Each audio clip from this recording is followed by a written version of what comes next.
Dozens of protesters in Indonesia's Papua continue to occupy the governor's office after violent protests rocked Jayapura. Several government buildings in the provincial capital were torched on Thursday as thousands took part in anti-racism rallies. Mackenzie Smith reports.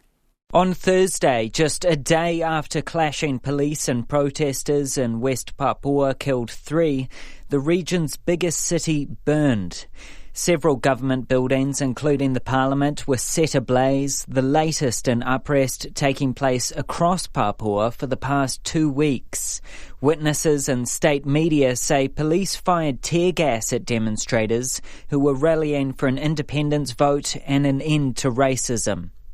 Thursday's rally ended with protesters camping outside Papua Governor Lukas Nmba's office. Among them was the spokesperson for the pro-independence West Papua National Committee, Victor Yamo. People of West Papua, they occupy the office of the governor of Papua, and people of West Papua, they demand referendum for independence. Indonesia has struggled to contain what experts say are the largest protests to take place in Papua. Since last week, the government has blocked internet across the region to stop misinformation, and some phone lines have been disrupted too. That's made verifying the facts difficult, especially in Dayai Regency, where activists claim at least 6 protesters died in a clash with police on Wednesday. The government disputes this, saying only 2 protesters and a soldier died.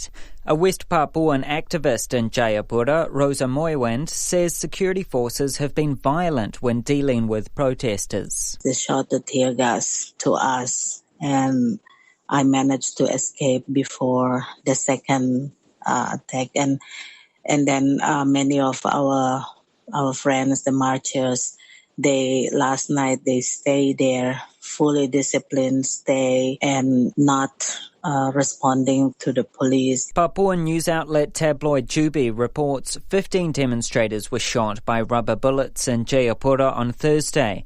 Ms. Moiwand says a heightened security presence is angering protesters.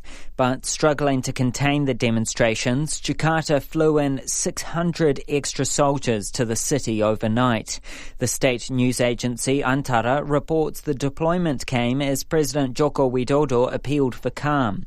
An Indonesian researcher at the Mathenis Academy in Jakarta, Hippolytus Wange, says the unrest in Papua is unprecedented. This is really something new. Over 57 years, there is no such protest like this. This is really massive in terms of the numbers and in terms of the pattern of violence. Mr. Wange says the government's response shows it hasn't worked out how to solve the issue of Papua.